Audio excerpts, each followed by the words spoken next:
Olá, boa noite, sejam muito bem-vindos ao plantão de discussão e esclarecimento de dúvidas, né, nessa disciplina, suporte básico de vida e resposta à emergência, atividades físicas e exercício, né? Bom, meu nome é José Campanholi Neto, eu junto com o professor Vladimir, a gente compartilha, né, a condução dessa disciplina, e é um prazer realmente ter vocês aqui para a gente conversar e discutir. Bom, antes da gente passar propriamente dito para o plantão, né, vamos a alguns combinados aqui para a gente poder fluir da melhor forma possível, tá? Bom, vocês podem tratar da forma que vocês acharem adequada, para chamar de Zé, para chamar de Zé Neto, de professor, eu não tenho frescura com relação a isso, tá? Então nunca tive problemas, ministrei aula presencial na graduação, especialização, já EAD já faz bastante tempo que eu também estou e nunca tive problemas com relação a isso, porque o respeito que eu tenho com vocês sempre é o mesmo que vocês têm comigo, então é tranquilaço, tá? O plantão de dúvidas, pessoal, não é uma aula, a gente vai falar de alguns pontos aqui, mas eu gostaria que vocês participassem, conversassem comigo, tá? Eu gosto de fazer mais um estilo bate-papo, mas se eventualmente vocês não tiverem dispostos, né, vamos falar dessa forma, a participar também, não tem problema nenhum, eu vou conduzindo aqui conforme o meu cronograma, tá? Bom, a gente vai estar dividido da seguinte forma esse plantão, tá? Deixa eu colocar aqui, deixa eu achar a minha canetinha que sempre some da minha apresentação. Opa. Bem, opa, achei minha caneta. Bom, primeiro a gente fala sobre o plano de ensino nosso, né? Como que vai ser, é bem breve, tá, gente? Isso aqui eu só falo hoje, não falo mais disso no próximo plantão, então é bem rápido, tá? Depois a gente fala também sobre relação a atividades avaliativas, para a gente poder esclarecer já algumas coisas para vocês, para que vocês consigam realizá-las da melhor forma possível e evitar dúvidas, né? E depois a gente fala das dúvidas do mural, né? Eventuais dúvidas no mural. E o último tópico nosso que a gente fala a gente bate um papo, né, discute, que fala de assuntos relacionados ao componente curricular.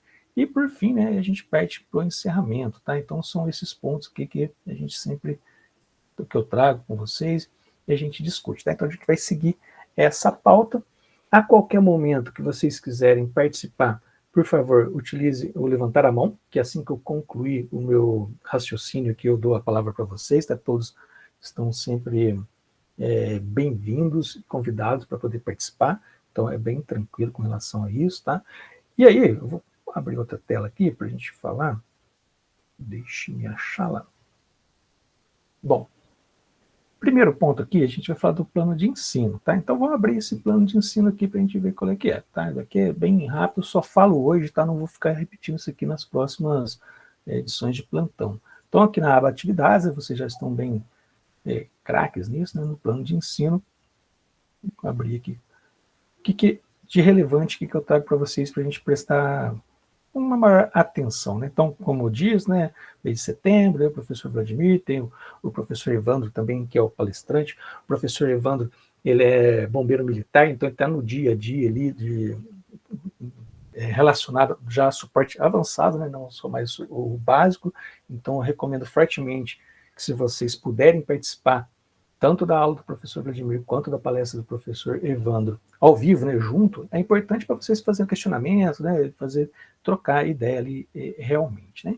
Bom, então aqui já o primeiro ponto já fala da avaliação de desempenho da disciplina, né, então vamos falar dela aqui, ó, que é com relação à frequência. Então algumas pessoas têm dúvidas com relação a como que é computada a frequência, tá? Então o peso, quando você entrega a sua atividade avaliativa, já é computada a frequência, né? Então, suponhamos que você fala, não vou fazer a atividade avaliativa, mas eu vou entregá-la. Tá? Existe essa possibilidade de você fazê-la no Google. Você pode entregar em branco.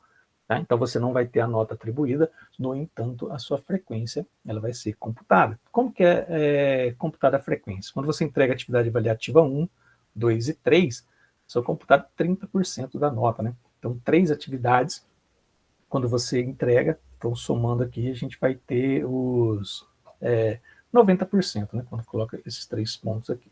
Perfeito? Bom, e 10% dessa frequência, ela é calculada a partir da entrega da pesquisa de satisfação. Tá? Então, quando você entregar a pesquisa de satisfação lá nos últimos dias da disciplina, você vai ter, então, o 100% computado, tá? Então, isso é relacionado à frequência, perfeito? E agora, com relação à aprovação, tá? Então, a gente rolando um pouco abaixo aqui, ó, o peso de cada atividade, agora aqui tem a diferença, tá? Então, a atividade 1, ela tem 40 pontos, a 2 e a 3, 25 pontos. Então, somando também 90 pontos, você vai ter 100%, né?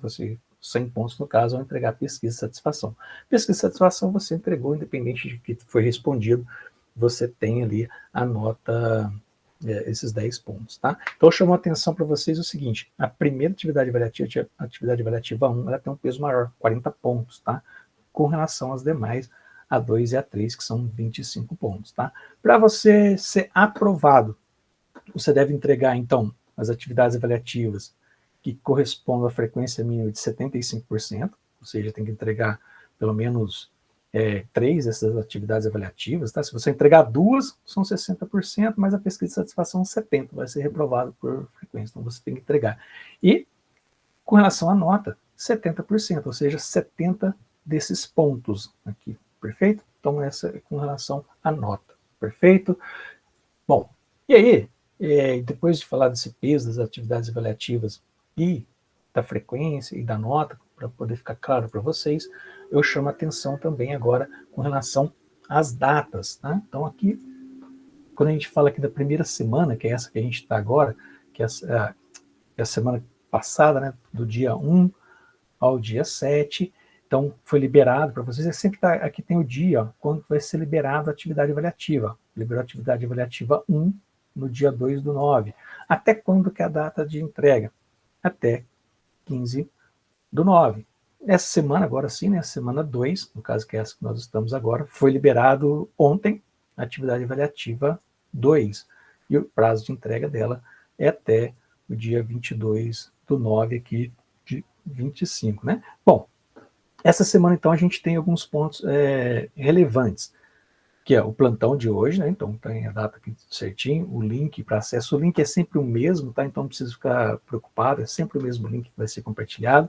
E ainda, no sábado, agora, dia 13/9, a gente tem, então, a aula com o professor Vladimir, tá? Então, que também tem o horário, das 9 ao meio-dia, depois da 1h30 às 4h30, no mesmo link, tá? E na semana 3, que é a última semana de conteúdo, vamos colocar dessa forma, vai ser liberado, então, no dia 16/9, a atividade avaliativa 3, que deve ser entregue até 23/9. Então, sempre você tem a data de liberação e a data de entrega. Na próxima semana, na quarta-feira, também, no dia 17, a gente tem outro plantão, e no dia 20/9, que é o sábado, né, daqui 15 dias, né, daqui 10 dias, né, 20/9, a gente tem também a palestra com o professor Evandro, que começa às 9 até às 11 da manhã. O link também é o mesmo. E a última semana do componente curricular, do dia 22 ao dia 30, ele é destinado a encerramento, fechamento de notas. Então, vocês não têm uma atividade avaliativa específica. No entanto, no dia 22/9, é liberado para vocês aí a pesquisa de satisfação da disciplina. Importante de responder essa pesquisa por conta que 10% tanto da sua nota quanto da sua presença é computado pela entrega da pesquisa de satisfação, perfeito? Essa entrega deve ser realizada até o dia 30/9, às 23h59, né? Ou seja, até o último dia do mês, tá? Então, esses que são os pontos que eu chamo para vocês. Não vou tocar nesse ponto que mais fala de cronograma, a gente falou só hoje. Se alguém, no decorrer da disciplina, perguntar, quando que vai acontecer tal coisa? É só acessar aqui o plano de ensino, que tem todas as datas, tudo que é necessário está dentro do plano de ensino. É importante esse documento para a gente, perfeito? Então, a gente se encerra o assunto aqui de cronograma de disciplina. Bom, e aí eu passo para um outro ponto que é relacionado à atividade avaliativa. Tá? Então, a atividade avaliativa, sempre você vai encontrar no cronograma aqui quais são os conteúdos, né, que vai ser o conteúdo da leitura obrigatória que você tem. Também, no próprio enunciado da atividade, na atividade avaliativa 1, está escrito quais são os capítulos e as unidades, tá? Então, sempre o conteúdo está escrito de onde que você encontra as respostas.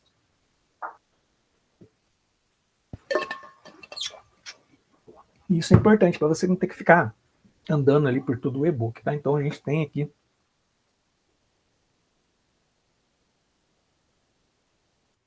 já o conteúdo direcionado para você estudar. No caso, atividade avaliativa 2, né? Unidade 2, do capítulo 4 a 7, tá? Então não precisa ficar folheando tanto para poder encontrar as respostas e ainda tem a data limite de entrega, perfeito? Bom, dito do conteúdo, também do peso, da nota e da frequência, né, que eu já falei com vocês, em relação a essa data de entrega que está aqui, ó, tá? Então a gente tem um limite, data de entrega 22/9, e aqui tem um detalhe que eu chamo a atenção, tá? O que pode acontecer, tá?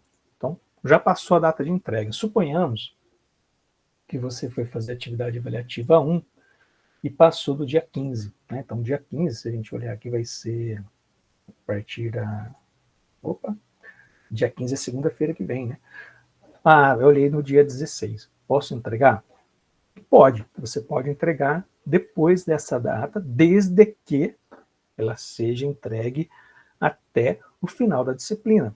Tá? Se você chegar lá no dia 1º de outubro, já encerrou a disciplina e eu quero entregar a atividade avaliativa, seja ela qual for, você não vai conseguir. Tá? Então, não vai conseguir mais responder nem o formulário, que a gente já vai estar bloqueado. Tá? Outro ponto relevante. Quando a data de entrega é o limite dia 15, é bem provável que no dia 16 ou 17 a gente já faça a atribuição das notas, né? Que faz todo o procedimento dentro do Google Classroom, tá? E aí você já vai ter lá a sua nota computada. Se você entregar depois, suponhamos, vou entregar no dia 20/9, essa atividade avaliativa 1. Pode ser, provavelmente, vai demorar para a gente fazer esse processo, porque a gente vai fazendo conforme o cronograma, tá? E aí não adianta ficar, minha nota não foi atribuída ainda. Não foi mesmo, porque foi entregue fora do prazo, tá? Então isso tem que ficar bem claro. Não adianta, depois do dia 20, no dia 30/9, após as 23 horas e 59 minutos, não adianta você tentar enviar, que não vai conseguir, tá? Isso tem que ficar bem claro para você. Vai ficar recebendo notificação, tá? Não entregou ainda, tá? A partir do dia 30 acabou a disciplina, não tem mais o que fazer, tudo bem? Isso é importante que fique bem transparente para vocês, perfeito? Bom, comunicação entre professor e aluno, tá? Se você tiver algum ponto relacionado à disciplina, você pode usar com tranquilidade que o mural, tá? Sem dificuldade nenhuma, pode colocar aqui para todo mundo vai estar disponível para que todos leiam, né, o que você está escrevendo aqui no mural. Bem, eu tenho aqui com relação à atividade avaliativa 1, um exemplo, tá? Eu vou clicar aqui na atividade, ver instruções, e aí eu tenho uma dúvida aqui com relação a alguma coisa aqui. Você pode colocar um comentário da turma, então adicionar um comentário aqui. Esse comentário ele vai ficar restrito à atividade avaliativa 1, ou seja, só quem acessar aquela aba atividade avaliativa 1 vai conseguir ver o que você escreveu, tá? Mas ela está aberta para todos que acessarem a aba atividade avaliativa 1. Bom, eu estou com a dúvida, mas é uma dúvida mais pontual, ou senão ela também envolve a resposta de uma das perguntas, então se eu colocar aqui vai ficar público para todo mundo ver a resposta, eu vou colocar então um comentário particular. E você pode colocar um comentário particular que todos os professores, né, eu e o professor Vladimir, a gente recebe de forma privada agora, somente entre aluno e professores agora. Então, eu, o professor Vladimir, o coordenador, o professor Guilherme, a gente consegue ver esse comentário seu. Então, um comentário particular, nenhum outro aluno vai conseguir ler o que está escrito, perfeito? Então, essas são as formas da gente comunicar. Outro ponto relevante, o ambiente virtual, esse do Google aqui, que a gente está compartilhando a tela com você, é o nosso ambiente oficial e exclusivo de comunicação, tá? Então, eu peço para vocês que evitem o máximo possível colocar assuntos relacionados a este componente curricular no grupo de WhatsApp da turma, que aquele grupo já é mais destinado à administração do curso, né, à coordenação do curso. Então, e outro ponto também que é importante, que tudo que vocês colocam dentro do Google Classroom, ele fica registrado para qualquer eventuais fiscalização, quando a gente tem que fazer alguma avaliação pela UFSCar, está tudo registrado. Se a gente responde uma dúvida no WhatsApp, por exemplo, não é nada oficial, tá? Então é importante que tudo seja feito dentro do ambiente virtual de aprendizagem, tá? Esse é um ponto relevante, perfeito? Bom, então esses 2 pontos aqui, plano de ensino, atividade avaliativa, como eu disse para vocês, bem rápido, em 20 minutos eu passo tudo. Vocês têm alguma dúvida, alguma colocação, quer fazer algum comentário, fiquem à vontade para a gente conversar, se tiver algum ponto aqui que vocês, eu fiquei com dúvida, qualquer coisa. Pode ficar à vontade aí, abrir o microfone e falar comigo, ou escrever no chat aí que a gente conversa sobre esses pontos.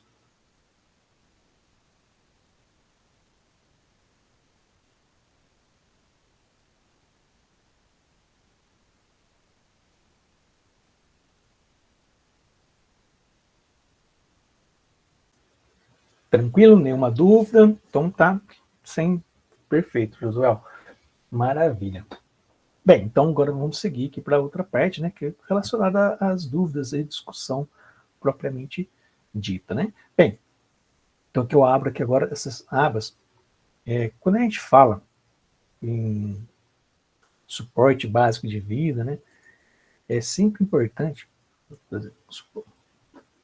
sempre antes de pensar no suporte básico propriamente dito, é importante a gente pensar na prevenção e no cuidado.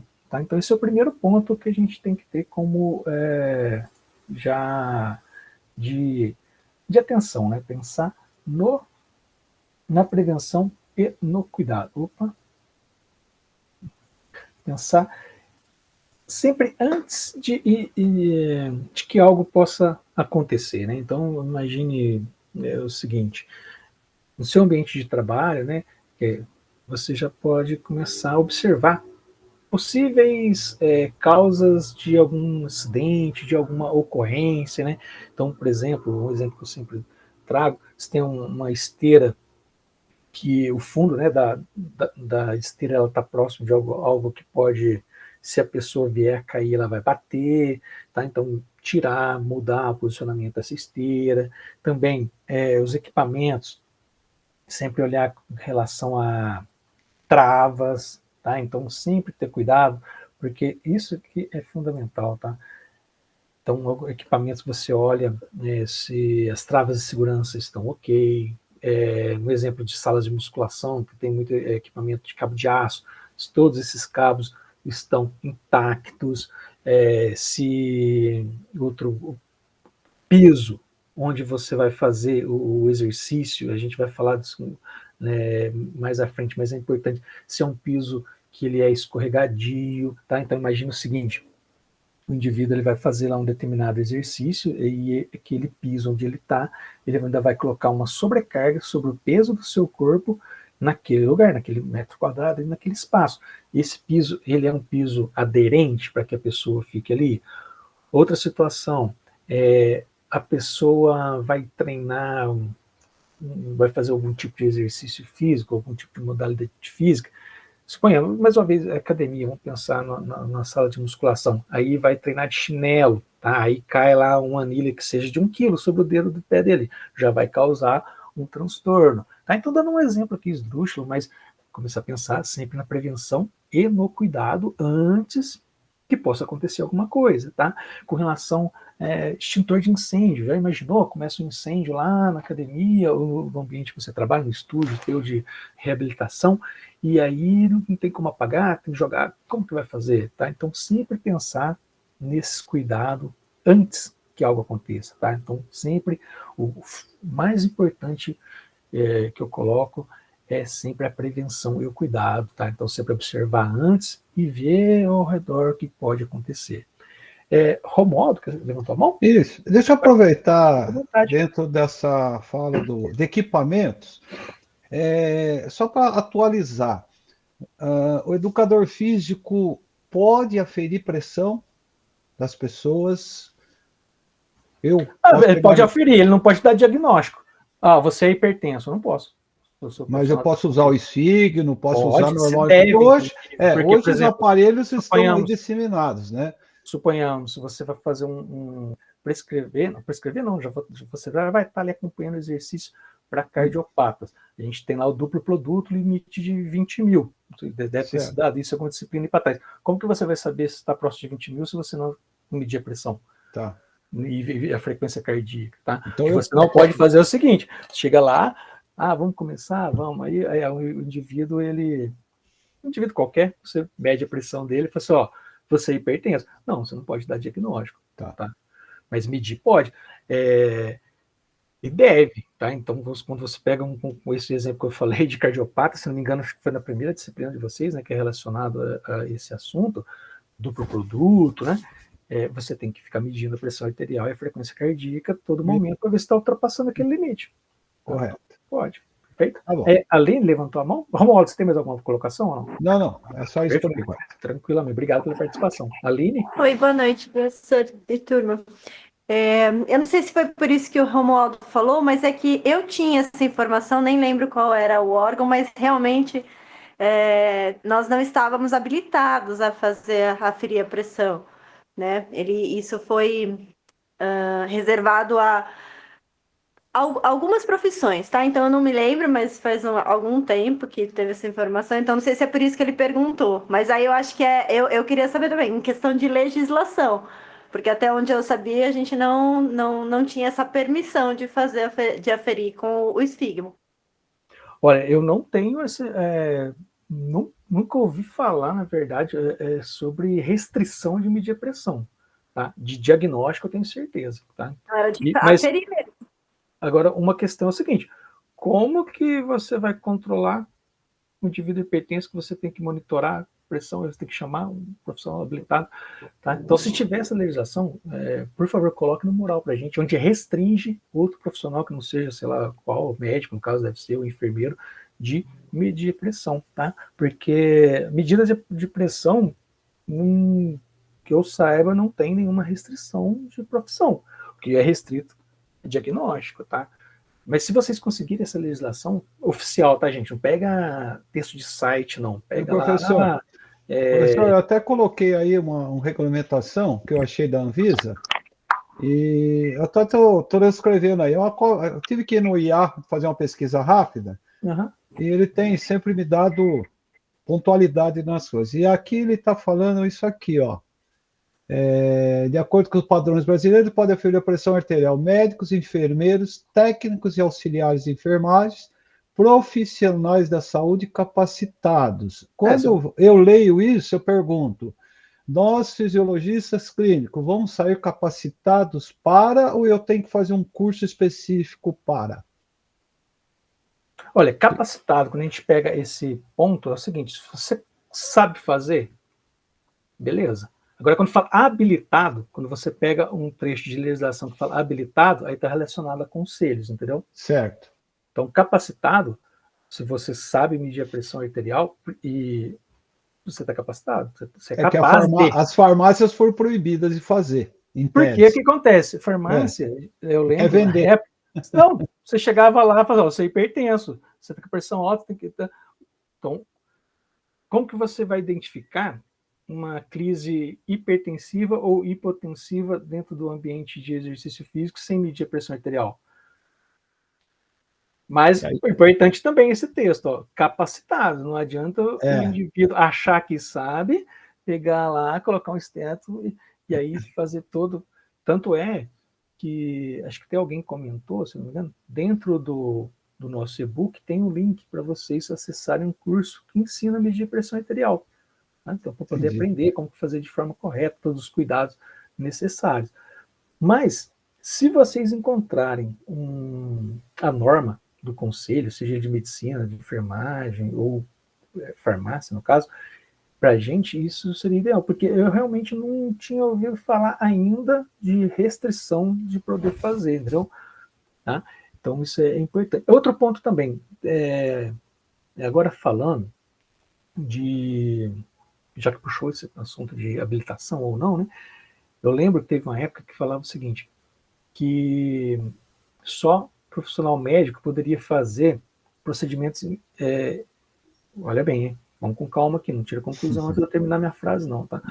Procedimentos invasivos, é lógico, procedimentos invasivos e tal. Só que mesmo coletar ponta de dedo para poder fazer exame de glicemia, no caso, com glicosímetro, já é considerado um procedimento invasivo. E aí, falava o seguinte, então não pode mais, por exemplo, a gente fazia bastante laboratório, no caso, curva glicêmica, poder determinar limiar glicêmico. Então não pode mais, a não ser que seja médico. Mas é a pessoa que é diabética. Não, a pessoa pode fazer nela própria, mas outra pessoa não pode fazer. Então aí começa aquelas discussões de legislação que fica bastante amarrada, tá? Agora, com relação a medir a pressão arterial, realmente não sei falar para vocês. Aline, fica à vontade.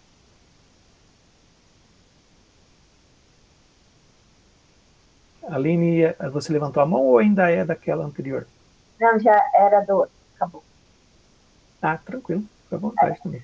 Então, realmente não sei, tá, pessoal? Falar que tem restrição, não mas tem aonde o Romualdo achou isso? Porque aí está falando, realmente a gente não teria habilidade, não estaria habilitado, mas essa é uma informação que eu tenho há um tempo bastante razoável. Sim. Aline, eu uso muito o Copilot da Microsoft. Procura!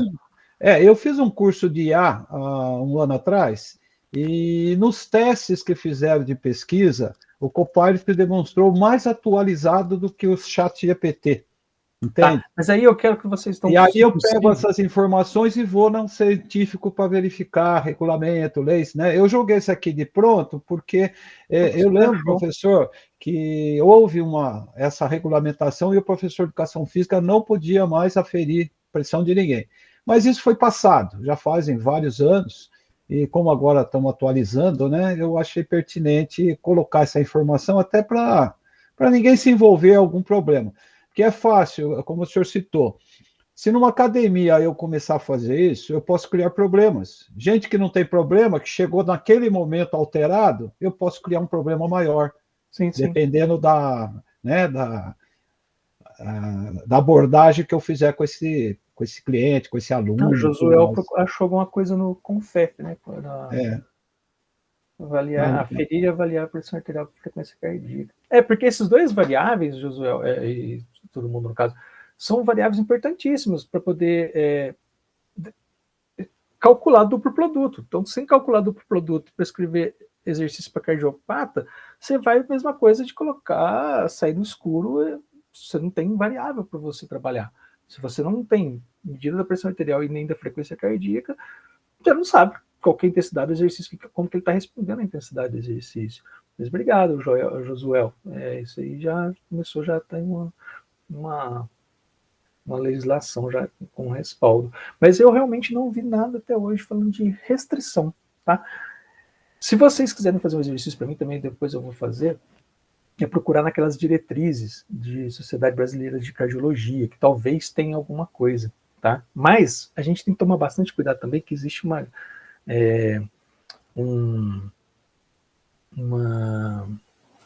como que se diz? Um conflito entre conselhos, né? Então a gente vê aí ao longo desde lá da década de 90, algumas coisas elas aparecem, depois elas somem e aparecem outras coisas, né? Então ela vai sempre, ela é mutável, né? Essa legislação, tá? Então é importante ter esse ponto especialista em avaliação física. Assim.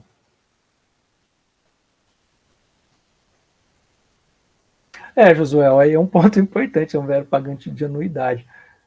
Segundo faz parte do Conselho Federal, né? Ele considera já como especialista. E o Conselho, ele deixa isso muito aberto, né? Porque se você coloca...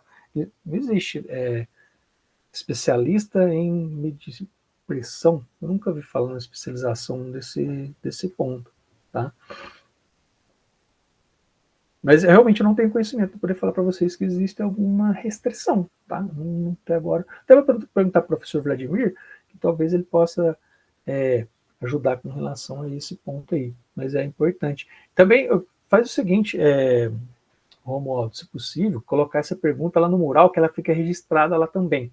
E aí a gente consegue não esquecer desse ponto, tá bom? Bom, quando a gente estava falando da prevenção e cuidado, não era isso? Estava nesse ponto aqui, deixa eu achar aqui. Opa. Vou voltar aqui. A gente estava nesse ponto de prevenção e cuidado, né? Então, sempre, pessoal, ter esse ponto, pensar na prevenção, no que pode acontecer, do que pode dar errado ali, para poder antecipar essas eventuais ocorrências, tá bom? É um ponto importante.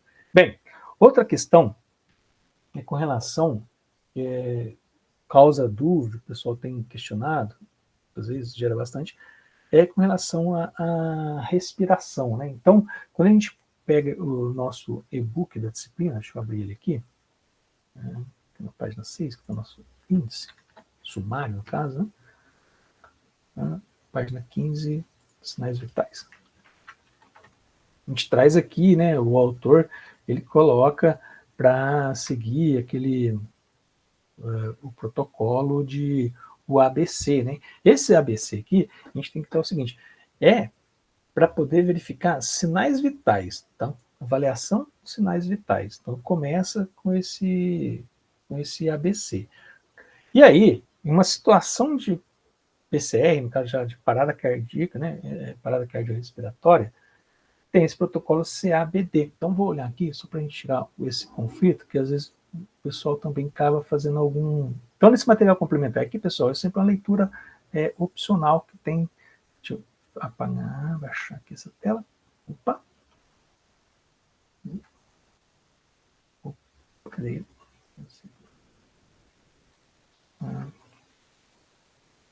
Estou compartilhando com vocês o PDF ainda, né? Vou mudar o compartilhamento. Mudou. Voltando agora.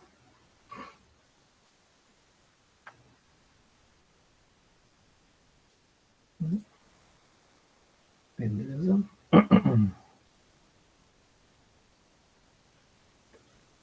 Janela, tela cheia. Maravilha. Bom, compartilhando com vocês agora o ambiente virtual da disciplina. Esses pontos aqui de leitura complementar, material complementar, é uma leitura opcional para vocês, tá? Então, só para vocês. Mas aqui, esse primeiro, tem as diretrizes. É importante de acessar direto no site. Texto completo. Para falar desse ponto aqui, tá no... Tomara que carregue a página, né? Às vezes, justo quando a gente precisa, a página deles ou a internet também, então uma segurada. Para a gente poder falar desse ponto da respiração, tá? Dessas letras. Então, essa sequência aqui, ó, no caso, 2.5 aqui, por exemplo, para vocês, ó, aqui, ó, 2.5, ele traz a sequência do suporte básico de vida, né? Nesse ponto. Aí ele coloca, tá vendo? Ó, em uma situação de PCR, ou seja, já foi identificada a parada cardiorrespiratória, né? Então, nesse ponto aqui, ó. Opa! Deslizei o mouse. Em uma situação de parada cardiorrespiratória, aí sim é utilizado aqui, então, no caso, o CABD, né? Que é essa para vocês. Ó. O CABD, onde o C corresponde a compressões de alta qualidade, ou seja, identificou a parada cardiorrespiratória, tem que fazer essas compressões de qualidade. O A, no caso, a abertura das vias aéreas, né, manter sempre as vias abertas. E o B, né, a boa ventilação, né, quando for o caso de fazer ventilações, a gente vai falar sobre isso também. E o D, de desfibrilar, né, usar o desfibrilador. Então, às vezes tem um conflito com relação a essas letras, né? Às vezes, já teve alunos no passado de fazer um pouco de confundir avaliação de sinais vitais com o procedimento de parada cardiorrespiratória propriamente dito. Tá? Então, isso aqui é importante deixar claro para vocês. Bom, outra questão aqui, ver se já liberou, é com relação a verificar a respiração. Tá? Então, alguns pontos, pessoal, qual que é a sequência? Né? Então, aqui a gente traz a sequência do suporte básico de vida, ele traz o seguinte, ó, primeiro, né, sempre os 2.5 aqui, ó, avaliar a segurança do local, né? Então, segurança do local. Depois, avaliar se a vítima está respondendo, né, chamando, tocando nos ombros. Então, avaliar a resposta da vítima. E aí, em seguida, né, seguindo o ponto, pede para chamar ajuda. E aí, no 2.54, aqui embaixo, esse ponto, é para checar a respiração e pulso. E aí, coloca o seguinte, ó, checar o pulso, cariotídeo e respiração simultaneamente, tá? Então, de forma simultânea. Tá? Então, o indivíduo deve checar o pulso e a respiração simultaneamente. Então, algumas pessoas colocam o seguinte, não precisa checar a respiração. Mas é bem mais fácil para o indivíduo checar a respiração do que checar o pulso. Então, algumas pessoas têm mais dificuldade em checar pulso do que em checar a respiração. Tá? Então, tem o outro ponto que às vezes o pessoal faz alguma confusão. Não precisa checar respiração, vou checar só pulso. Tá? Mas é mais fácil, se o indivíduo não está, se ele estiver respirando, já está tranquilo. Agora, se ele não está respirando e sem pulso, né? Então tem que ser simultâneo. Perfeito? Esse é um ponto que geralmente o pessoal faz também algum tipo de confusão, tá? Bom, e aqui agora, estamos falando aqui desses dois pontos, né? Primeiro sinais vitais, depois parada cardiorrespiratória propriamente dito, e também verificar a respiração. Outro ponto relevante que traz bastante dúvida do pessoal é com relação à profundidade das compressões, tá? Então, vou trazer aqui uma imagem para poder facilitar a nossa conversa. Deixa eu achar ela aqui. É essa imagem aqui. Tá? Então, por que a necessidade de fazer as compressões de forma eficiente, né? Por que fala tanto em compressões eficientes, né? Porque essas compressões, o que ela vai fazer? Ela vai manter o débito cardíaco do indivíduo, né? Então, ele vai comprimir as câmaras do coração, né? Então, aqui, ó, ela vai fazer uma compressão no coração, de forma, né, que na hora que, vou falar em português bem fácil, né? Quando aperta o coração ali dentro da caixa torácica, ele ejeta o sangue, né? O ventrículo esquerdo vai ejetar para o sistema, né? O direito para os pulmões, e aí esperar o retorno, a necessidade de esperar o retorno da caixa torácica para depois fazer uma nova compressão. Por quê? Quando espera esse retorno, que ocorre ali, então, a diástole, né? Vai encher, né, novamente as câmaras do coração, o ventrículo principalmente. E, mais uma vez, né, vai seguir, então, fazendo a compressão. Perfeito? E a necessidade, né, é importantíssimo fazer, né, dessa forma aqui, tanto o posicionamento das mãos quanto o vetor de força, né, ser sempre perpendicular ao solo, aqui no caso, ou seja, tem que ser, né, de cima para baixo mesmo, né, então não adianta fazer torto ou fazer, acontece algumas vezes, flexão do membro superior, não, né, o membro superior tem que estar totalmente estendido, e o peso do tronco, né, no caso, a parte superior do tronco do socorrista, ele tem que soltar sobre ele, tem que soltar o peso sobre a vítima para poder conseguir fazer esse processo aqui vamos falar, de apertar o coração, de esmagar ele mesmo ali dentro da caixa torácica para que ocorra a sístole, tá? Então, isso é um ponto importante com relação às compressões, tá? Então, é fundamental que seja feito, que tenha essa redução aqui do espaço do mediastino, né? Para poder que realmente ocorra a sístole ventricular. Perfeito? Então, isso é fundamental. E a profundidade indicada é em torno ali de 5 até 6 centímetros, né? Então, aqui, no caso, ele está falando de polegadas, aqui no caso, 2 polegadas, né? 12 polegadas, enfim. Então, é importante com relação a essa profundidade das compressões, tá? Então, que seja feito de uma forma que consiga realmente deformar a caixa torácica ali, né? Ou seja, comprimir o órgão para que ocorra o débito cardíaco seja suficiente para poder manter a oxigenação, enfim, o funcionamento dos órgãos como um todo. Perfeito? Isso aqui também é importante falar dessa profundidade das compressões. Bom, deixa eu voltar aqui. Né? Alguma dúvida, pessoal? Algum ponto que vocês queiram comentar? Alguma colocação? Fique à vontade para poder falar de boa, tá? A gente vai batendo papo mesmo, conversando, tá? Aprendendo um com o outro aqui, tá? Não precisa ficar tranquilo. Pode falar, Ana, fique à vontade.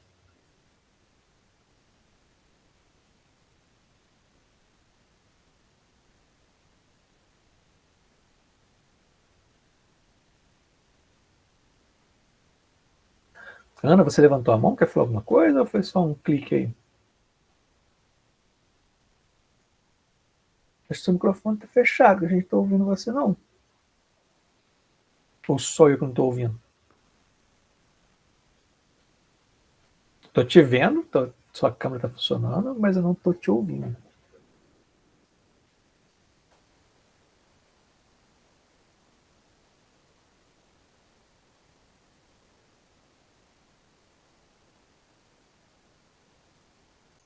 Ana, realmente, o Romualdo também não está te ouvindo, a gente não está conseguindo te ouvir. Dá uma olhada aí para ver se o microfone do celular, né, que você tem no celular, abriu. Agora, o microfone do celular, se ele realmente está habilitado, não só o do Meet. Mas tranquilo, tá? A gente espera você aqui, a gente vai falando também aqui, e quando você arrumar aí, você pode voltar, não tem problema nenhum.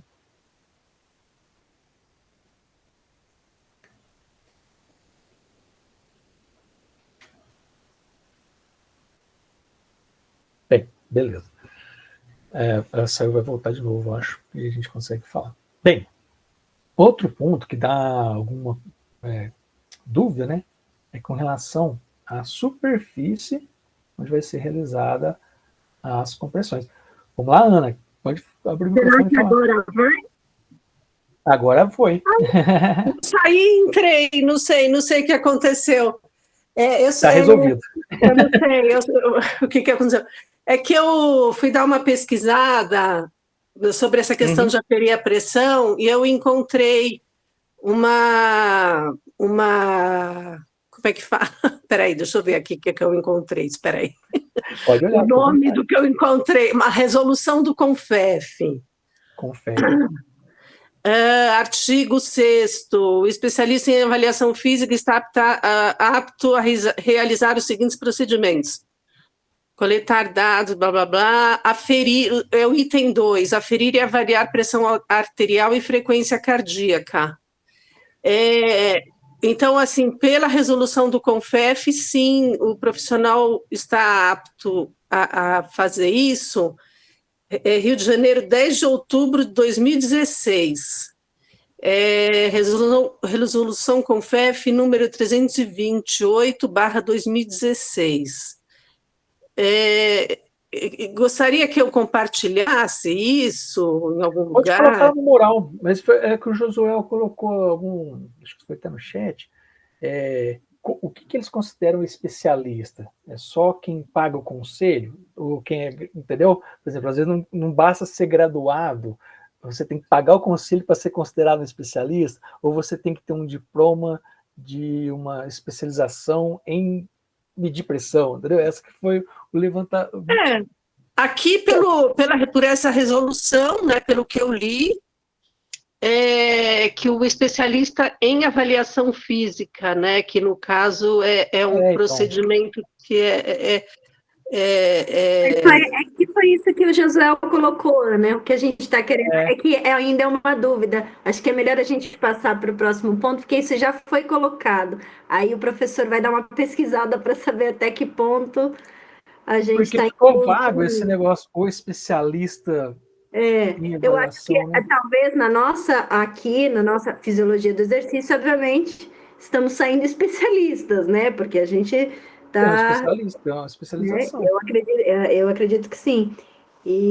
Mas que como é uma resolução do CONFEF, agora a gente vai ficar travado. É melhor a gente passar de assunto, porque senão a gente vai ficar travado agora, porque a gente não tem mais informação. Tudo bem, vamos seguir. Não, tudo bem, vocês acabaram de falar sobre isso, né? Então eu estou dando assim Mas pode apenas uma observação de que existe uma resolução do CONFEF, né? Que é um órgão. Essa resolução. Pode deixar lá Do no mural. Confef? Sim. Pode colocar no mural lá pra gente. Tá, eu vou tentar compartilhar o link então depois, tá bom? Sim, por conta que realmente ficou vago a questão do especialista em avaliação física. Será que é uma especialização em avaliação física? Né? Agora também na grade curricular da especialização tem aprender medir pressão, então são alguns pontos que ficam vagos na legislação, né? Às vezes, igual eu comentei com vocês anteriormente, esses conselhos eles acabam se conflitando, eles vão lá e falam, eu quero abranger o máximo possível para a minha área, e aí acaba colocando alguns termos que depois acaba surgindo essas dúvidas, né? Mas vou falar uma coisa para vocês, né? Em questões anteriores que eu já vi falando com relação a isso, geralmente é quando pega um juiz, um processo, aí ele dá a causa, né, o resultado, e aí aquilo ali vira uma referência depois, né, tem que ter um nome para isso, né, jurisprudência, ou outro termo. E aí, a partir da decisão daquele... Então, o negócio, ele fica... Pela questão judicial, pelo que eu entendo, assim, né, o professor ganharia porque está nessa resolução do CONFEF, que é um conselho da educação física, né? Então é um órgão, né? É um órgão da educação física. Então, pelo judiciário, sim. Inclusive no curso de educação física que eu fiz, tinha que fazer um estágio e eles colocaram na AIDS. E muita gente fez em musculação e eles estavam considerando que não era esporte. E daí eu fui buscar, né, no CONFEF a resolução, e entre as atividades consideradas como esporte está a musculação. Eu acionei, né, o judiciário e aí eu ganhei a causa, porque assim são regras. Na verdade, assim, se for assim, né, pela capacidade, a gente não sabe, mas pela lei, sim, assim, pelo menos é o que está no CONFEF. Então, eu entendo que pela lei, sim. Assim, é como eu enxergo aqui, pela questão jurídica. Né? Sim. Então tá. Valeu. Um abraço. Tá, tranquilo. Obrigado pela contribuição, tá?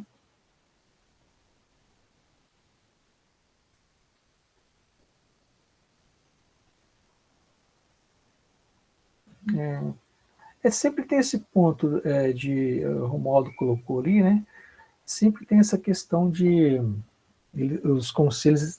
Eu lembro que teve um tempo atrás um conflito grande quando falou de ginástica laboral, quem que estava habilitado, quem que era, enfim, nossa, sempre os conselhos ficavam se conflitando, né?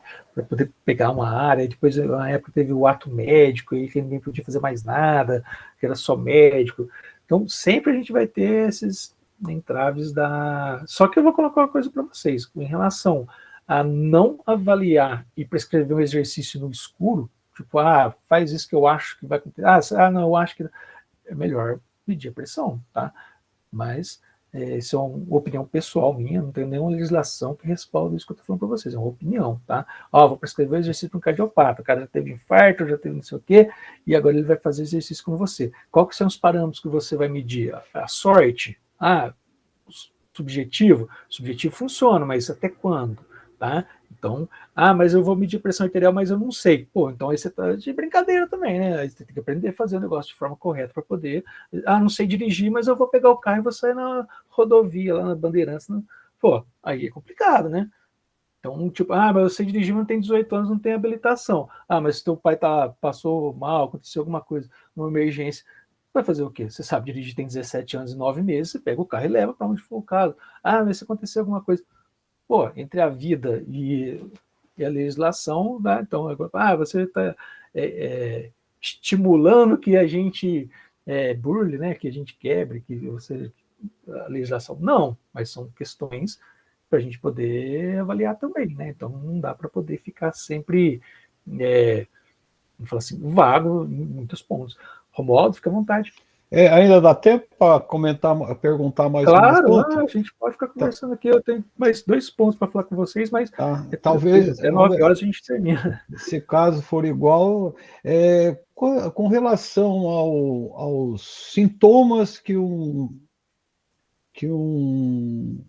pessoa sofreu um infarto agudo, inclusive é uma questão da avaliação, só que lendo ficou um tanto confuso alguns termos da avaliação, confuso assim, e talvez seja na questão do entendimento. Sim. Deixa eu voltar aqui só para falar. Cadê você? Acho que é a quinta questão. É a quinta questão. Né? E ela fala sobre 5 sintomas. Atividade avaliativa, você fala? Ela fala sobre 5 sintomas. Para eu escolher 5 das 8 que tem aqui. Tudo bem, tem 3 que eu tenho aqui, eu já vi, eu tenho. Para mim, eu tenho a certeza. Só que quando eu falo, por exemplo, tontura, ela não está ligada a náusea e enjoo? Vista turva, porque daí eu sinto. É o seguinte, ó. A pessoa quando apaga, né? Um desmaio. Vamos lá, ó. Eu queria entender essa análise. 1, 2, 3, 4, 5, 6, 7, 8, né? Vou responder a questão, tá? Mas vamos lá. Por eliminação. Tem um desse aqui que você tem certeza que não é? Eu tenho. Tem outro que você tem certeza que não é? Sim. Tem mais um que você tem certeza que não é? Esse um tá. Eu tô. Eu não vou responder, mas ó. Justamente. Tem 3 ali que se você olhar, fala, cara, o que isso aqui tem a ver com infarto, mano? Você entendeu? Entendi. Porque, eu já tive um dentista que me atendia, que ele começou a passar mal por ele já ter seus 51 anos e já está há muito tempo na carreira. Ele chegou para a filha e falou assim: me leva para o hospital que eu estou infartando. Só que não mostrava nada. A única coisa que ele teve foi aquela sensação do formigamento e a falta de ar, e foram para o hospital, 9 de julho. A filha parou, ele falou: vou lá. Ele mesmo desceu, vou lá abrir a ficha. E ele estacionou o carro. Quando ela voltou na coisa, ele sentou no sofá e foi embora. Morreu. Entende? Então, eu já tive outra situação também de infartado, e algumas coisas não conferem. Então, eu vou te falar um caso aqui que eu uma vez estava conversando com uma pessoa. Olha a situação. Ele estava lá, já um senhor de idade assim, entre 65 e 70 anos, né? A gente fala de idade, mas pô, não sabe a expectativa de vida da pessoa. Você vai chegar aos 99 anos, igual a sua minha sogra. Então vai faltar bastante ainda. E aí, o que aconteceu? Ele falou assim: cara, me deu um jeito ruim, uma sensação ruim, um desconforto, caramba, não sei. Mas não era nada. Mas eu tava com sensação ruim. Eu moro perto na época, lá, a gente falava pronto-socorro, né? Vou lá, medir pressão, né? Os caras tinham mania disso. Foi lá, medir a pressão. Aí mediu a pressão, tá normal. Mas o plantonista lá já conhecia ele de outras datas, tal. Falei assim: cara, mas fazer um eletro? Fez um eletro, nada também. O médico muito desconfiado, acho que pelo histórico também que ele devia ter ali, né? Não me falou todos os detalhes também, porque, né, conversa. Aí foi fazer aquele exame de troponina, e aí ele falou: cara, você tá infartando, mano. Então, tipo, não tinha nada de que tá na questão aqui, entendeu? Então, aqui são os mais comuns pela estatística, comuns, né? Mas aqui, eu já vou uma aqui, provavelmente ninguém vai deixar de. É dor no peito, cara. A pessoa sentiu dor no peito. Esse é um tradicional, né? Você não vai ficar brincando com um negócio desse, né? Pô, não dá para poder ficar brincando, né? Mas tem 3 aqui, cara, que, pô, não tem nada a ver com infarto, entendeu? Mas, e aí você vai chegar na conclusão da sua resposta aí facilmente, você vai ver. Tem 3 aqui que eu não vou responder a questão, por conta que senão depois fica... E se errar uma, erra a questão. Eu acho que se errar uma, erra a questão, rapaz. Não tem ali dois Porque tá décimos. lá, certifique que selecionou exatamente 5 sintomas, porque já teve gente no passado que foi lá e selecionava tudo, né? Porque aí que passa, não, mas eu selecionei, eu não, mas... Dá 0,6 por acerto. por pontinho, né? Mas é também Tá tranquilo. bom, tá As bom. atividades Obrigado, avaliativas professor. nossas são bem... Mas Até é para poder... foi bom para descontrair um pouco. Não, é tranquilo, você não tem erro. Bom, e aí, o que eu estava comentando aqui com vocês, com relação à superfície para realizar as compressões, tá? Então, essa superfície, pessoal, ela tem que ser uma superfície rígida, tá? E plana e seca, principalmente, tá? Esses 3 pontos. Por conta que rígida, porque se você, vamos imaginar, estiver fazendo essas compressões sobre um colchão, então toda a força que você coloca sobre a caixa torácica do indivíduo, ele vai dissipar na espuma, na mola do colchão. Então você não vai conseguir fazer aquela compressão sobre o coração que a gente mostrou naquela imagem logo um pouco atrás, né? Para poder deformar realmente ali o ventrículo e ter o débito cardíaco. Tá? Também plana por conta que o vetor de força ele deve ser sempre perpendicular, né, com o solo, para poder conseguir fazer essa compressão com qualidade. E seca para poder evitar escorregar, né, tanto escorregar o socorrista, a situação que ele está, que fica arrumando toda hora o corpo ali, para poder utilizar, para realizar, né, as compressões com eficiência. Bom, e aí outro ponto que o pessoal tende a ter dúvida é com relação à ventilação, tá? Quando que eu devo fazer ventilação, né? Às vezes falava respiração boca a boca no passado, né? Quando que eu devo fazer a ventilação? Bem, sempre que você tiver um mecanismo de barreira, tá? Então, deixa eu abrir aqui, se tiver aquela pocket mask, né? Máscara de bolso, deixa eu ver se eu consigo compartilhar a imagem aqui com vocês sem ter que descompartilhar e recompartilhar, né? Se tiver um dispositivo de barreira, como esse que estou trazendo para vocês aqui, mostrando, tá? Então, esse dispositivo, ele é uma válvula aqui no caso, vou destacar a válvula. Essa válvula aqui, ó, ela tem um fluxo unidirecional. Então, por exemplo, se você empurra o ar, né, no caso, vai soprar, né, ele só vai e não volta o ar da vítima para você, né? Então ela tem esse fluxo, ele é unidirecional, tá? Então você não está em contato com a vítima, tá? Então sempre que tiver um mecanismo de barreira, é recomendável que você faça a ventilação. Outra questão. Eu não tenho dispositivo de barreira, mas foi um ente querido seu filho, sua filha, sua mãe, seu pai, sua esposa, enfim, uma pessoa. Você pode fazer a ventilação sem o dispositivo de barreira para poder garantir ali que tem uma ventilação. Eu não tenho dúvida, não faço ideia como que faço a ventilação.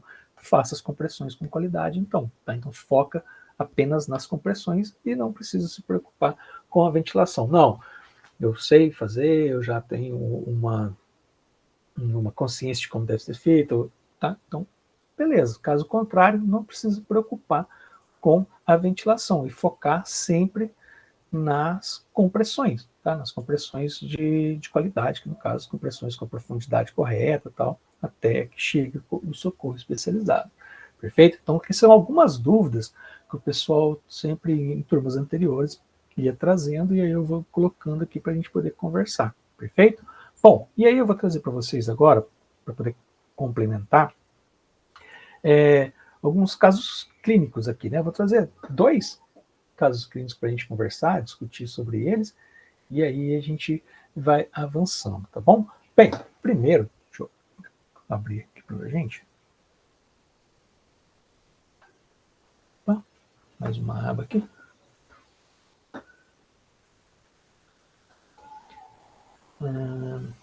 Eu não tenho acesso nesse.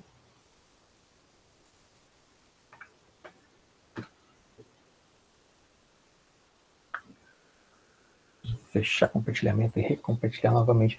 Antes eu fazia compartilhamento de tela mesmo. Tudo que eu colocava naquela tela eu conseguia usar depois. Agora, mesmo fazendo de tela sem compartilhar a janela, ele pede para eu poder recompartilhar depois, parar e compartilhar novamente. Bem, pessoal, vocês têm algum comentário, algum ponto para a gente com relação ao que a gente falou até aqui, deixa eu colocar aqui, desses pontos aqui, ó, vocês têm algum, principalmente dessas discussões aqui, isso aqui, ó. Tem algum ponto que vocês queiram comentar, participar mais uma vez? Tranquilo?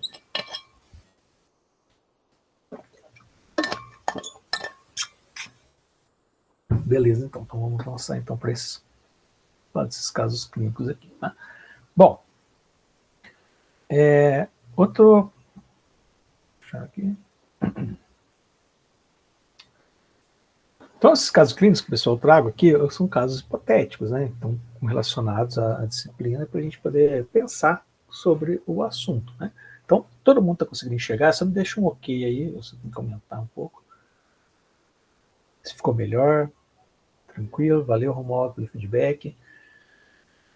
Obrigado, Ana. Obrigado. Valeu, gente. Então, vamos lá. Ó. O caso clínico está relacionado à unidade 1, né? Sempre trago a unidade que está relacionado. E aqui, no caso, a avaliação dos dados vitais, tá? Então, uma situação hipotética, né? Aqui no caso, a Ana, 42 anos, né? Sexo feminino. Então, a história clínica da Ana, qual que foi o contexto dessa história aqui, né? Ela estava caminhando na esteira, né? Numa velocidade ali que ela estava... que era quase necessário trotar. Então, era necessário trotar, né? Mas também não estava correndo, então não estava caminhando, mas também não estava correndo, né? Estava geralmente ali 6 km por hora, 7 km por hora, que fica nesse desconforto, então se corre se você anda, né? Então, nessa situação, e aí aconteceu o seguinte, ela interrompeu, né, imediatamente o exercício físico, e logo depois ela desmaiou e caiu. Opa, passei por cima aqui. Ela desmaiou e caiu, né? Então, esse aqui é o ponto que eu trouxe para a gente. Bom, e quais são os sintomas, então, desse caso da Ana aqui, né? Então, ela teve perda de consciência, também palidez e sudorese fria, né? Então, o que a gente pode desenvolver com relação a isso, né? Então, vamos lá. Então, aqui primeiro, os primeiros socorros, aqui no caso, né? Pensamos primeiro na avaliação dos dados vitais, né? Então, avaliação de segurança, então, o responsável ali pelo aluno, no caso, ele deve parar imediatamente, desligar a esteira e garantir que o ambiente é seguro, né? Então, ele também pede aí para alguém chamar o socorro especializado, o SAMU. Deixa eu só... A tela não está atualizando para vocês. Poxa, que chato. Deixa eu ver aqui.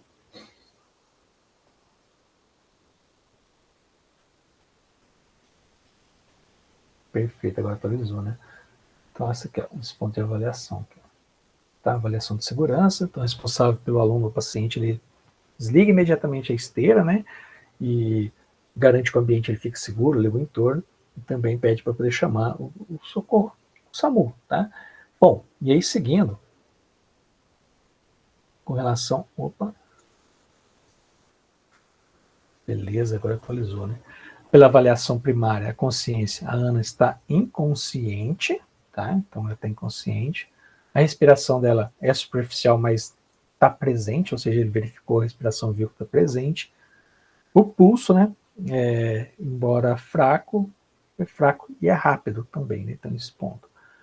E aí, passa para uma avaliação secundária. Então, o responsável, então, ele inicia a monitoração, né? Monitorar os sinais vitais da Ana, né? Frequência cardíaca, se tem pulso, né? Principalmente nem a frequência cardíaca, né? O principal para ver se está pulsando, né? Se está tendo a sístole diástole. E a frequência cardíaca está em torno de 100 batimentos por minuto. Bom, nesse caso aqui ele coloca a Ana na posição lateral de segurança para poder manter as vias aéreas abertas. Lembrando que a Ana está inconsciente, né? Então coloca a posição lateral de segurança. Deixa eu ver se consigo abrir aqui para vocês. Consigo. É essa aqui, ó. Indivíduo, né? No caso, quando o indivíduo está inconsciente, tá, pessoal? Nessa situação aqui. Opa. Ó, um braço estendido, o outro no rosto, né, do lado. E ele vai passar essa perna por cima aqui agora, atravessar ela, do lado aqui, no caso, vai girar de forma que O ideal aqui, no caso, seria... O ideal que ele estivesse do lado de cá, né? Mas como está gravando, e vai girar a pessoa, tá? Então, ó, girou, de forma que agora está parado, ou seja, ele não vai ficar totalmente de bruços, e aquela mão que ele colocou no rosto faz com que as vias aqui, né, tanto a boca quanto o nariz, fique afastado do chão e ele continua respirando. Sempre lembrando que ele está inconsciente. E nessa posição ele consegue, então, verificar sempre o pulso, como também ver ali se está respirando ainda. Então, sempre monitorando os sinais vitais da Ana, né? Então, essa é a posição lateral de segurança. Bom? Bem, então sempre mantendo as vias aéreas abertas, e aí ele espera pelo socorro especializado, né? Então, continua monitorando até a posição lateral de segurança, até chegar do socorro especializado. Bem, depois, a Ana é transferida, então, para a unidade móvel de atendimento, a ambulância, levada para o hospital, lembrando que ela está inconsciente ainda, né? Tá desmaiada. Então, esse caso, né, ele ilustra a importância do primeiro socorro, a avaliação rápida dos sinais vitais, tá? Sempre manter a avaliação desses sinais vitais, principalmente pulso e respiração, né? Uma situação relacionada à prática de exercício físico, tá? Aqui agora, uma pergunta que eu deixo para vocês me ajudarem aqui. Deixa eu voltar ao compartilhamento, que não está.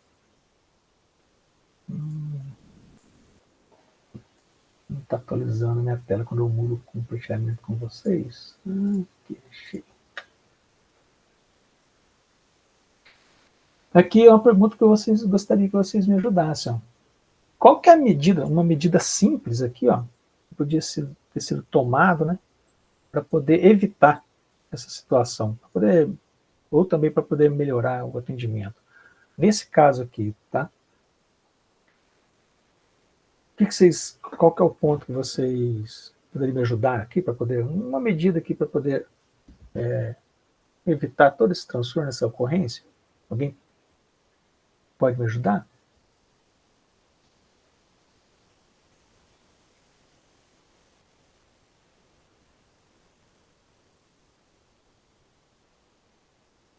Ana, é só um exemplo, Ana, não é você não. Professor, Oi? Nessa situação, ela está inconsciente, né? E vamos lá. Pulso fraco e rápido. Cadê aqui? Onde Tá que eu vendo a li tela? aqui? Tá compartilhando aí, não tá, né? Essa posição lateral, se ela está respirando e existe batimentos, essa perda de consciência não pode ser também por falta de oxigenação no cérebro? Eu poderia fazer uma elevação de pernas, alguma coisa nesse sentido ou não? Pode, mas é o seguinte, quando está inconsciente, se você coloca ela em decúbito dorsal, totalmente elevação de perna para melhorar o retorno venoso, no caso, quando ela está inconsciente, ela pode engasgar Com a língua. Com a língua, ela não consegue sustentar, ele pode descer, né? Que eles falam quando a língua desce. Tá? Então, nessa condição de estar inconsciente, não é recomendado. Agora, imagina o seguinte, que aconteceu isso aqui, mas ela está consciente ainda. Ela fala, nossa, Romualdo, nossa, nossa. Aí sim, você pode ir lá e fazer desse ponto, porque ele ainda está, né, ainda tem um tônus muscular e tal, não tem perigo de ter uma secreção e voltar, entendeu? Já naquela posição lateral de segurança, se vier ter algum tipo de secreção, né, ou sei lá, ter um vômito, né, porque a gente não sabe também o que pode evoluir esse caso. Aí que é o início de um infarto, né, e aí tem aquele vômito que o pessoal característico, o pessoal comenta de infarto, aí ela está de lado, ela acaba jogando para fora, né? Não acaba voltando. Bom, a pergunta aqui, o senhor fala, cite uma medida simples que poderia evitar essa ocorrência ou melhorar o atendimento prestar. Se falar em evitar a ocorrência, eu tenho que vir no primeiro item aqui, que ela estava caminhando uma esteira em uma velocidade quase era necessário trotar. Eu estou entendendo que a velocidade era maior do que a capacidade dela. E quem estava acompanhando deveria ter interrompido antes que ela passasse mal. Que eu estou entendendo que ela passou mal porque ela estava... aqui, ó, velocidade que quase ela estava caminhando numa velocidade que era quase necessário trotar. Ou seja, eu entendo que a esteira estava rápida, acima da capacidade dela. Então, ela teve aí um déficit e acabou desmaiando e caiu. Seria essa a ideia? Eu poderia evitar se eu tivesse possibilidade aqui, mas aí no caso a gente teria que conhecer um pouco mais a Ana. Será que ela faz esteira todo dia? Qual é a velocidade dela? Mas é um ponto que você colocou que Você está conseguindo ver minha tela, que história clínica ou não? Como é que está aqui? Conseguiu ver o destaque que eu fiz ou não? Não entendi. A tela que está aparecendo para você no compartilhamento, apareceu história clínica aqui da Ana? Está destacado ou não? No meu compartilhamento de Ana, tela? eu tenho toda a tela que o senhor colocou, eu tenho ela aqui. Não, então eu printei a tela. Não, fechou então. É porque às vezes meu compartilhamento de tela, ele não... Eu printei a tela e coloquei tudo na sequência. Tem todas as avaliações. Uma hipoglicemia também, um ponto bacana de ter colocado. Deixa eu recompartilhar aqui. Porque às vezes quando eu mudo a tela ali, ele não acompanha. Mas aqui, ó, um ponto importante que eu destaco para vocês é essa parte aqui, ó. Interromper imediatamente. Sim. Ele nunca faça isso, né? Sempre oriente o indivíduo a fazer a volta calma, ele reduzindo essa velocidade para depois parar. Porque é o seguinte, o organismo está recebendo aquelas informações, está tendo um estresse fisiológico, né? Que em resposta ao exercício físico, então ele aumenta a frequência cardíaca, aumenta a pressão arterial sistólica, né? Como vocês bem sabem, e aí vai lá, interrompe o exercício do uma vez, parou imediatamente.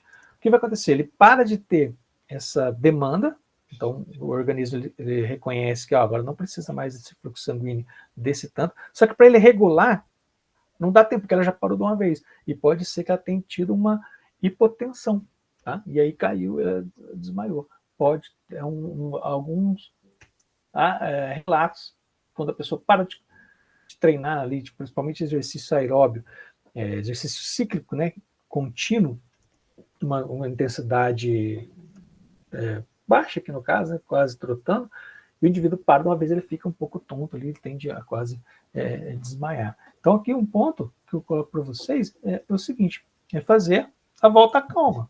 Tá? Sempre o indivíduo ele vai reduzindo a velocidade e não parar de uma vez. Vai lá. Muitas vezes eu lembro que tinha gente que às vezes treinava na esteira, estava lá correndo, ela apertava o botão vermelho, parava uma vez. Nossa. Tá? Isso ocorre muito no final de uma prova, depois de um sprint, e o corredor para de repente e ele passa mal. Passa mal. Tá? Passa então, mal, eu já passei por isso. A frequência cardíaca ela tem que ir voltando. Não vai voltar no repouso, é lógico, demora para voltar ao repouso, mas ali nos próximos 30 segundos ela vai baixar 30 batimentos, 50 batimentos. Uma recuperação ativa. Recuperação ativa, justamente, vai fazer essa volta calma de final para poder evitar. Mas o que o Josué levantou também pode ser uma hipoglicemia. Tá? Então, só que para a gente ter certeza que não é hipoglicemia, a gente tem que dosar a glicemia. Aí já vai virar outra discussão. Beleza? Mas tem que ter dados na mão. Vamos lá, Aline, fica à vontade. Professor, essa regulação da pressão é do sistema autonômico? Porque isso é treinável, né? Eu, por exemplo, se eu fizer isso, não vou passar mal. Eu sou extremamente treinada. Mas, então, eu queria saber quem regula esse sistema de ajuste. Sistema autonômico, ele é autonômico, só que não tenha certeza que isso nunca vai acontecer com você não, viu, Aline? Porque dependendo da intensidade que você para, que você tiver e parar, essa resposta, né, tanto parasimpático quanto simpático, ele tem um delay para poder acertar, tá? Porque principalmente... Não é nenhuma certeza, nem eu estou testando, mas assim, eu sei que guardadas as devidas proporções, comigo não vai acontecer em relação a uma pessoa iniciante, né? Sim, mas usualmente fazer essa volta calma, principalmente quando você está prescrevendo o exercício, né, por segurança, principalmente. Não, com certeza, sem dúvida. Tá? Mas parasimpático, principalmente principalmente no arco da aorta e na carótida, né, onde tem os mecanorreceptores para ver o fluxo sanguíneo, né, aumenta a frequência cardíaca e também a pressão arterial, e ele vai fazendo essa feedback, né? Então envia sinal para o sistema nervoso central, o sistema nervoso central envia a resposta, e aí vai ficando naquela regulagem. E aí você interrompe o exercício, diminui a demanda, o fluxo tende a diminuir, né, dentro do acontece vasoconstrições, né, tal, em geral, e aí ter um delay nessa regulagem, tá? Mas, realmente, né, pessoas que têm mais treinamento tendem a fazer essa variabilidade da frequência cardíaca, né, menor, ele tende a ter uma resposta mais rápida, né? Não é a melhor resposta, uma resposta mais rápida, tá? Bom, e aí a gente passando aqui para o final, né, desse caso, o que não fazer, né, e não deixar a Ana sozinha, no caso, né, ficar com ela até que a ajuda chegue, né? Lembra que ela está inconsciente, então não deixar sozinho. Também não dar nenhuma bebida, alimento, né, porque ela pode causar asfixia, né, tá inconsciente, tá desmaiado, não vai dar nada para tomar, né. Também não tentar mover desnecessariamente, né, menos que esteja em perigo imediato, evitar mover para poder prevenir possíveis lesões, né. Lembra que ela estava na esteira, estava lá trotando, parou de uma vez, desmaiou, caiu. Então pode ter tido mais algum trauma ali que você não consegue identificar visualmente, e aí você vai movimentar, né? Vai arrastar, né? Então, não mexe, não precisa agravar um pouco mais, tá? Aí eu lembro uma situação que é o seguinte, não nesse caso clínico aqui, mas uma aluna de uma turma anterior falou o seguinte, fala, professor, mas se uma pessoa que desmaia na academia, toda vez que desmaiar tiver que chamar o SAMU, fica o dia inteiro ligando pro SAMU, porque na academia desmaia a gente fala, alguma coisa de errado está acontecendo na tua academia, porque não é comum ver pessoa desmaiando o dia todo na academia, mas se desmaiar a pessoa o dia todo na academia, você deve ligar o dia todo pro SAMU pelo seguinte, para registrar a ocorrência, tá? Registrar a ocorrência e o atendente do outro lado, geralmente, o que ele vai fazer? Não sei se vocês tiveram aí a oportunidade de ter ligado para o SAMU, ele vai perguntar, fala, tá respirando, não tá respirando, ele vai te orientando para ver até que ponto ali que se realmente vai ser necessário deslocar uma viatura do SAMU até para poder ajudar, ou se apenas as orientações que ele vai te passar ali por telefone vai resolver o caso. E aí, agora, eu vou contar uma outra história para vocês. Eu estava um dia treinando natação, e onde eu treino, é o SESI aqui de São Carlos, não sei se o Romualdo conhece aqui o SESI. O Romualdo é de São Carlos, né, Romualdo? Aí, que sim, acontece? Professor, São Carlos. Conversando com o guarda-vida, tem um guarda-vida lá, eu perguntei para ele, tem muito caso aí, parada cardiorrespiratória, não sei o quê. Ele fala, rapaz, é mais gente que bate alguma coisa que cai e tal, molecada da escola aqui também, me socorrer, mas aí ele contou para mim o seguinte, teve um dia, tinha uma pessoa lá nadando, e aí ele viu que a pessoa parou, ficou lá, estava estranho. Ele foi e perguntou, tá tudo bem? Não, tá tudo bem. E aí, tá tudo bem, mas não tava, ele percebia que não estava bem. E aí a pessoa saiu, sentou lá, ficou meio que, falou, tá tudo bem mesmo, tá? Ele falou, cara, a boca dele já tá ficando roxa, assim, eu perguntando, ele falou, tá tranquilo. Não, tô bem, eu vou embora, não sei o quê. Ele falou, espera mais um pouco. E a pessoa saiu. Aí saiu, chegou lá do outro lado, né, não faço ideia quem seja também a pessoa, que ele vomitou. Mas isso ele vomitou, ficou sabendo, porque uma outra pessoa que estava chegando para treinar, falou, fulano de tal estava lá fora assim, pô, tá passando mal, falou alguma coisa. Não, mas ele falou que estava bem. Aí foi lá fora, a pessoa já não estava lá mais, tinha ido embora. Então tá bom. Foi embora. Só que chegou em casa, estava ruim ainda. Aí foi no pronto atendimento. Chegou no pronto atendimento, o médico que atendeu lá, conhecia o pessoal, fez atendimento, e ligou lá, pô, como é que vocês deixam o cara ir embora, assim, abrir ocorrência, em chamar socorro, o cara tá numa situação assim, sensata, não pode, não, vocês têm que rever isso. Então imagina o seguinte, tá lá na academia, acontece esse caso aqui com a Ana, que é um exemplo, né, que a gente tá dando um exemplo hipotético, logicamente, e aí a pessoa sai da academia e acontece alguma eventualidade, ou chega, né, enfim, pode complicar um pouco mais, foi lá na academia e tal, mas aí ninguém abriu ocorrência, ninguém estava sabendo de nada, e aí provavelmente vai sobrar alguma coisa aí para o responsável para a academia. Então, se for necessário ligar 3, 4 vezes no SAMU, liga, mas alguma coisa está errada na academia, você tem que ligar 3, 4 vezes todo dia para o SAMU. Tem que ver, lembra lá do primeiro tópico da aula? Cuidado e prevenção. Pô, vou observar o que está acontecendo. Tá vindo, todo mundo está vindo treinar em jejum de 48 horas. Pô, mas tá ficando doido? Tá? Então, que orientar esse pessoal, enfim. Não é normal, né? Ficar desmaiando gente todo dia na academia. Eu lembro que eu trabalhei em academia por um tempo, puxa, não lembro de ninguém desmaiando. Tá?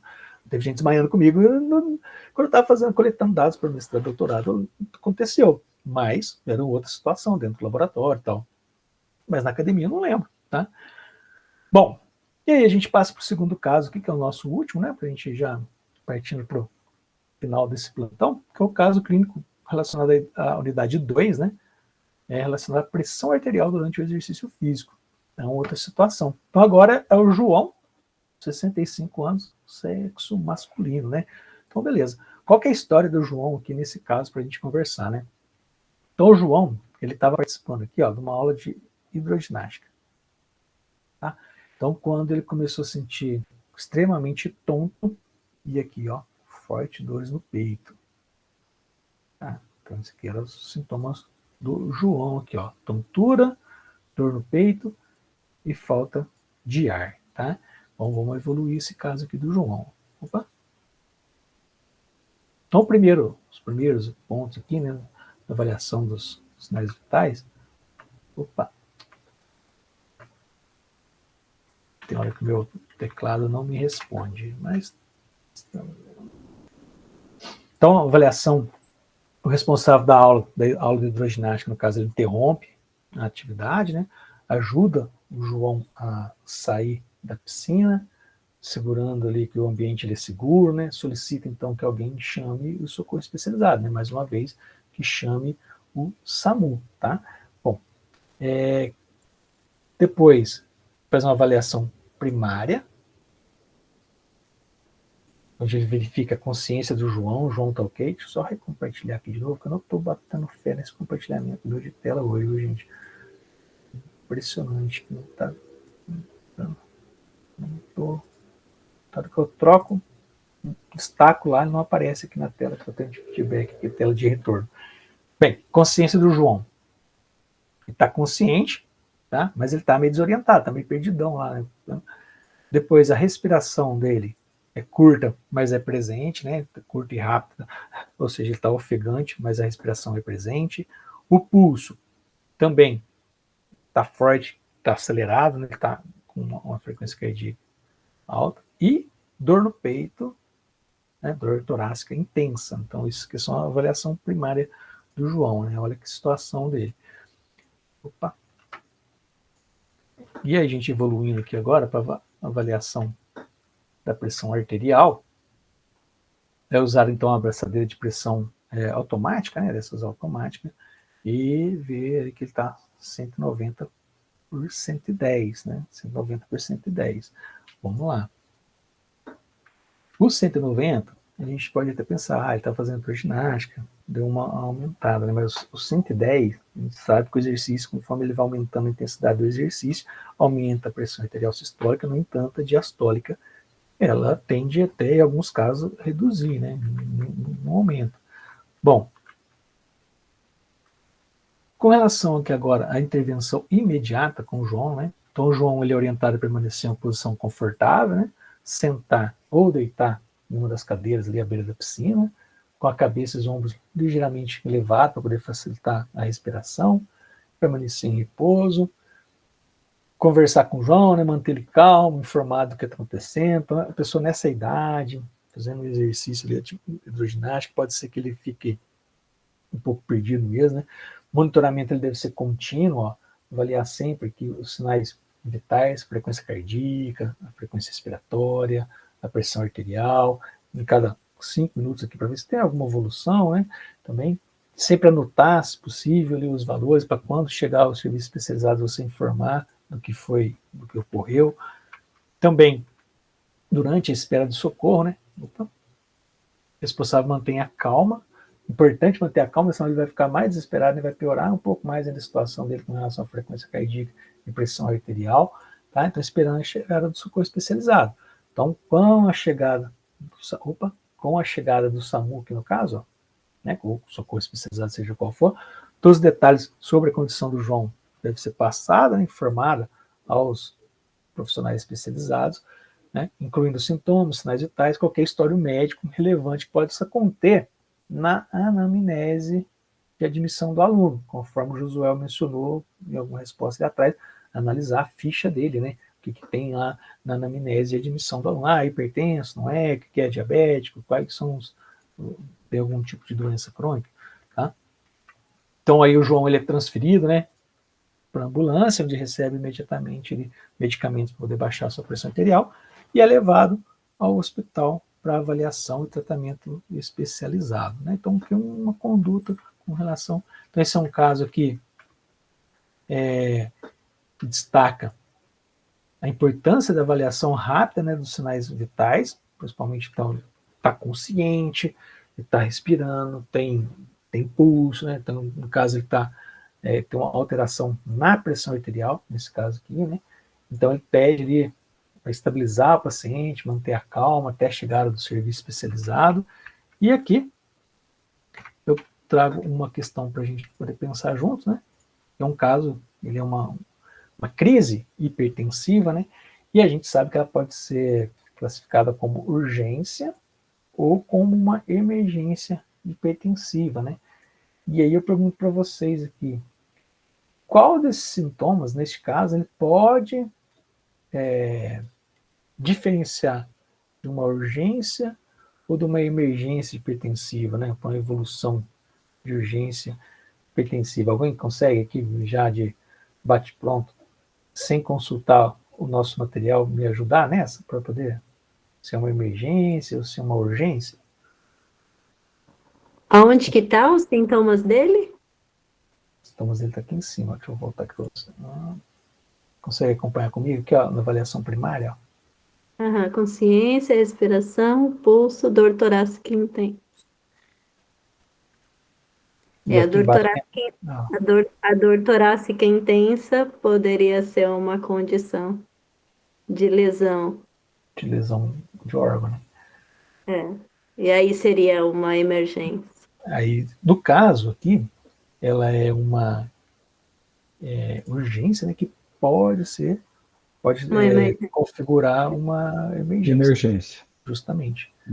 Na 31, que a principal diferença é a lesão de órgão, né? Mas não tem como a gente avaliar sem ter um exame específico. Mas aqui a gente pode já meio que ter esse ponto aí que a Aline colocou, né? Foi? Aline?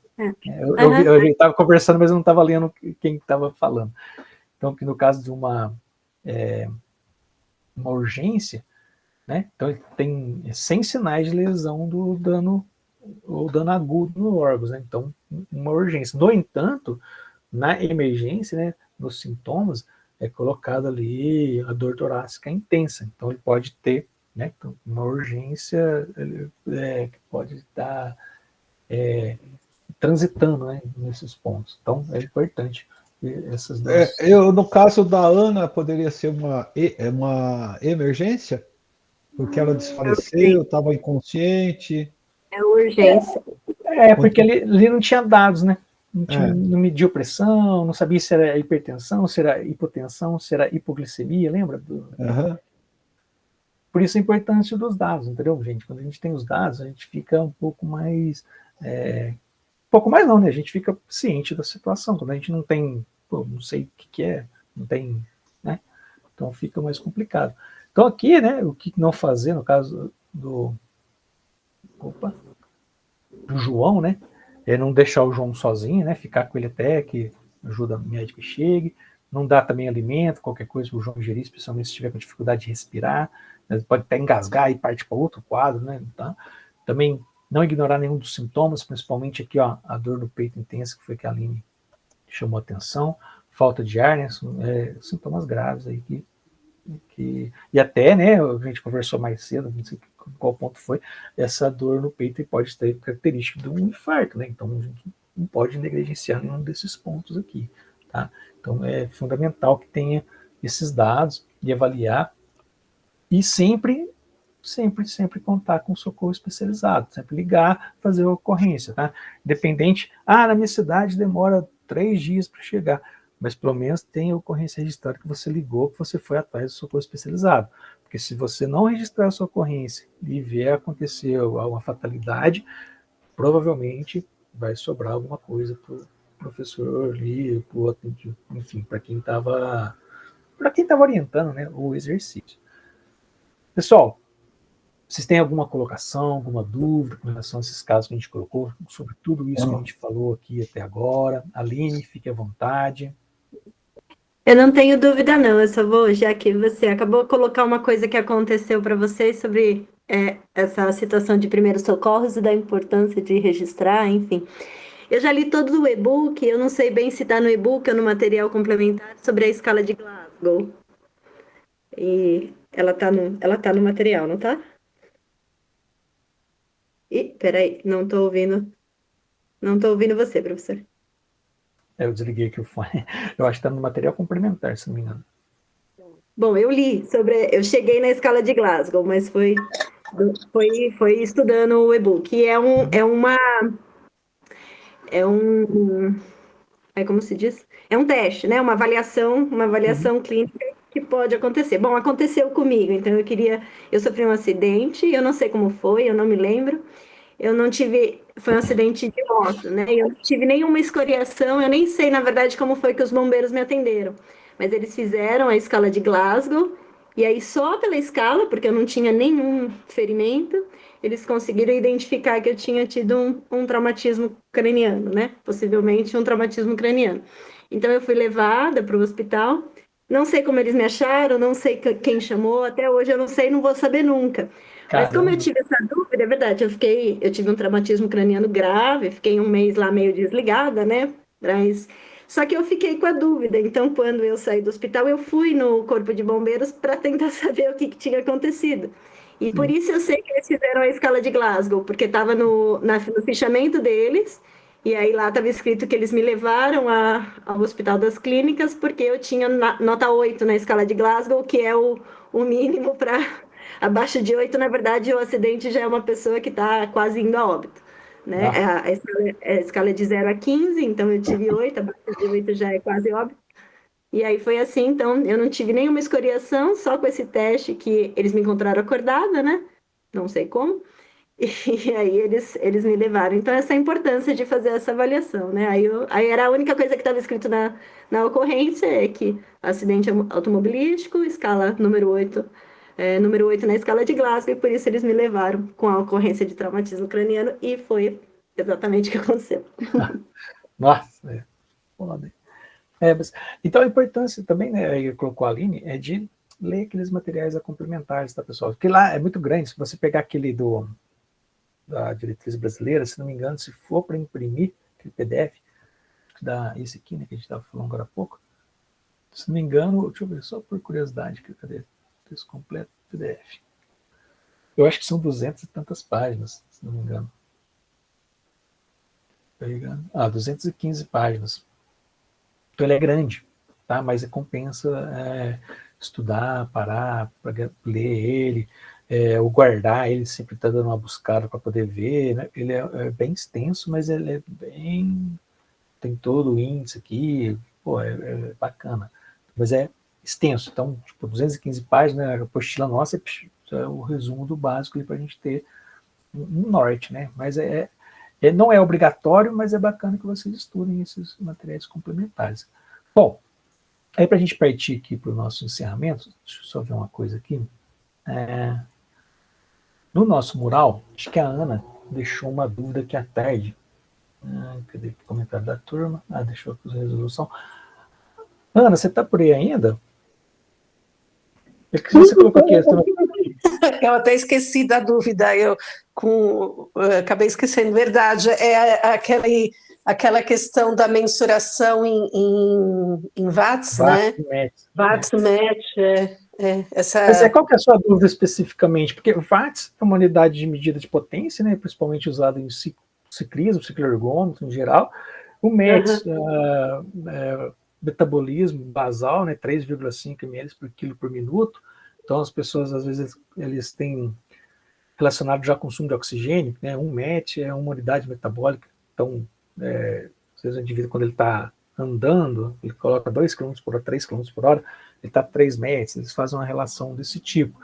O METs também é 3,5 ml por quilo por minuto, também eles fazem com relação à taxa metabólica basal, que eles multiplicam 3,5 por quilo por hora, para poder ver quantas quilocalorias o indivíduo gasta por hora. Então, são unidades fisiológicas de medida. Então, por exemplo, watts.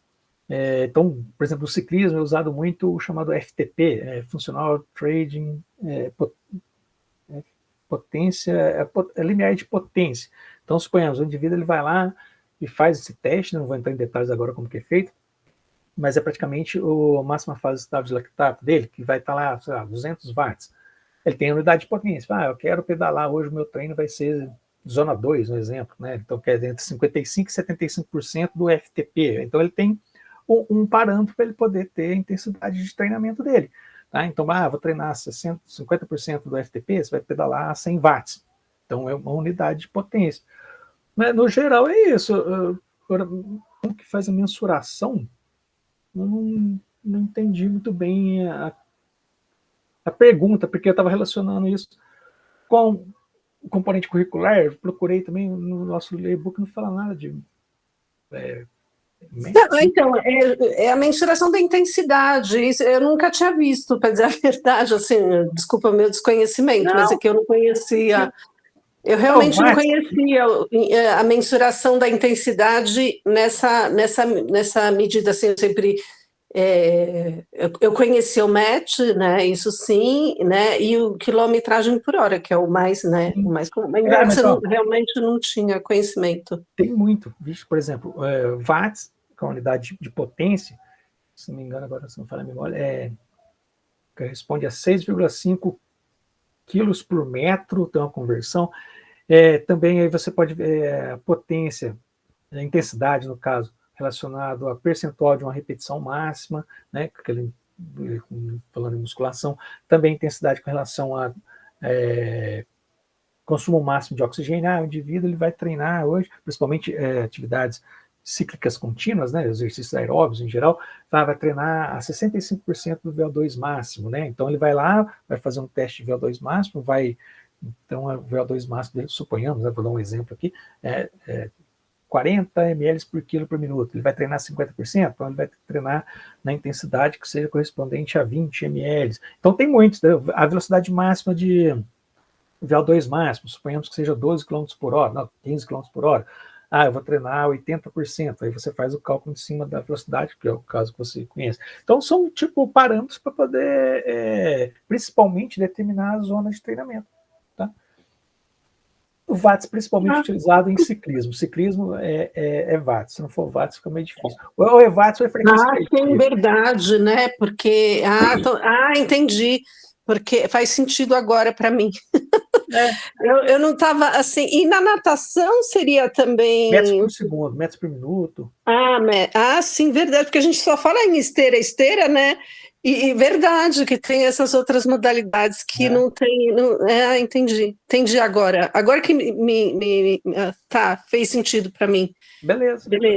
Obrigada, professor. O ciclismo é complicadíssimo, porque tem lá a cadência, a relação, né, no cassete com o volante na frente, e aí ou é frequência ou é watts. Quem consegue treinar com watts está excelente, senão vai ter que ser frequência cardíaca só mesmo, não dá para poder fazer muita coisa, porque a velocidade é irrelevante, entendeu? Às vezes o indivíduo está pedalando a 100 RPM por minuto, mas ele está numa relação X que está rodando a... Mas está baixíssima intensidade, né?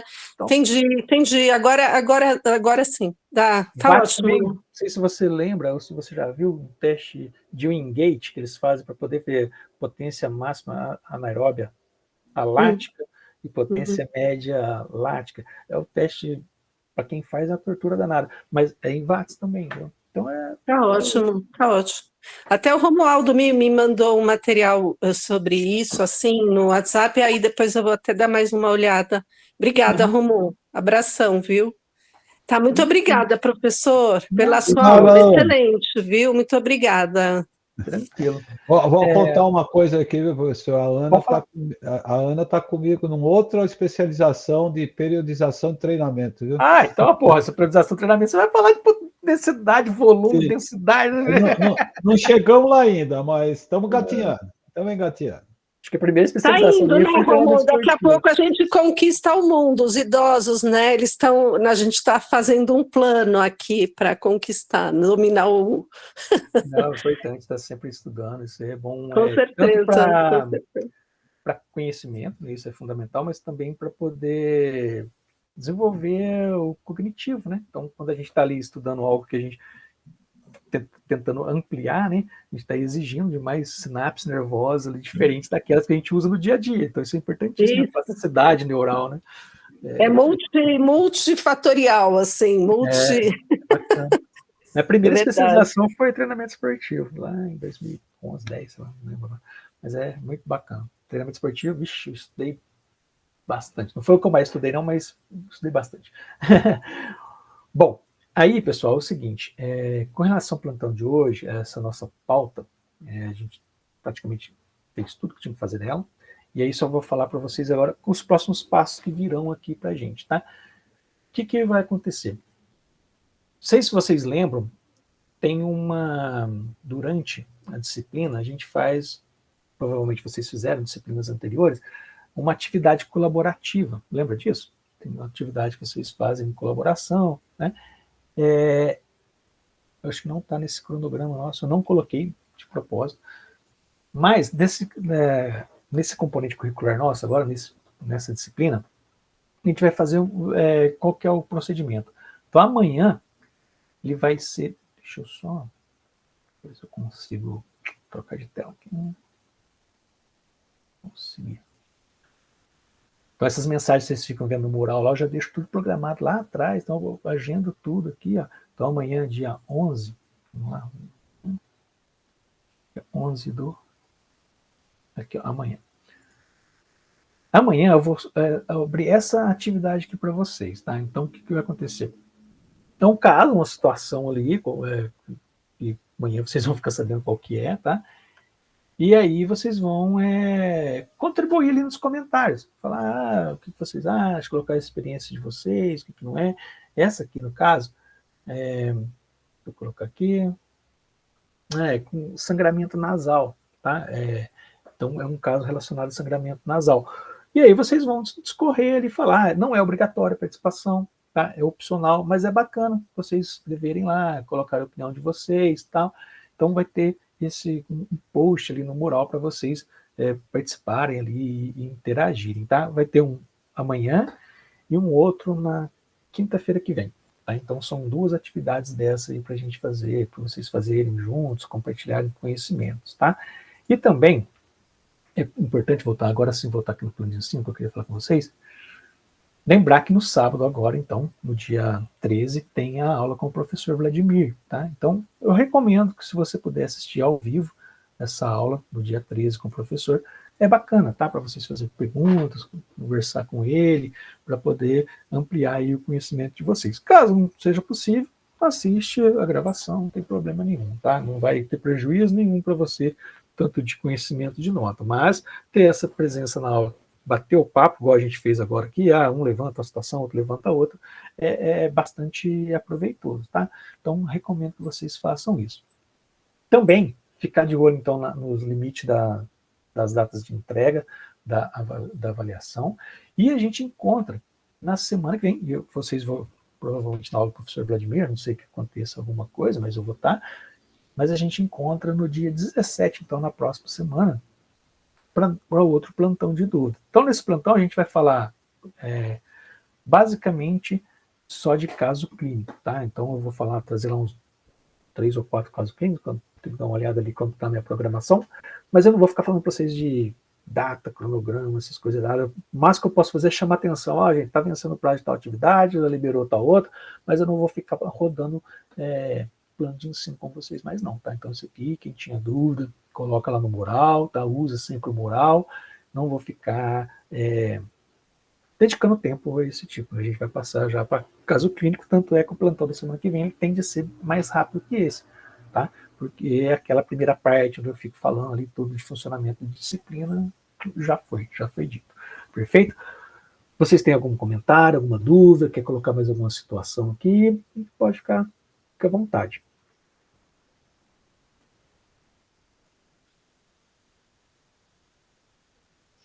Deixa eu só falar, professor, seria interessante, né, se nesse suporte básico a gente tivesse uma prática, né? Nossa, seria muito. Eu já fiz muita prática, né? Fui policial 13 anos, trabalhei muito atendimento de ocorrência, e de lá para cá só fui fazendo isso até mesmo depois que eu saí. E acabei, recentemente fiz um curso de guarda-vidas, fiz todo treinamento novamente. Então tá descolado no assunto. Realmente a parte prática ali, ter um contato com o boneco, né? Ver a profundidade, ver como é difícil fazer as compressões no ritmo, né? Isso aí quando menos se espera, aparece uma situação que você tem que agir. Tinha um professor meu que falava que suporte base de vida é igual seguro, você paga para não usar. Então,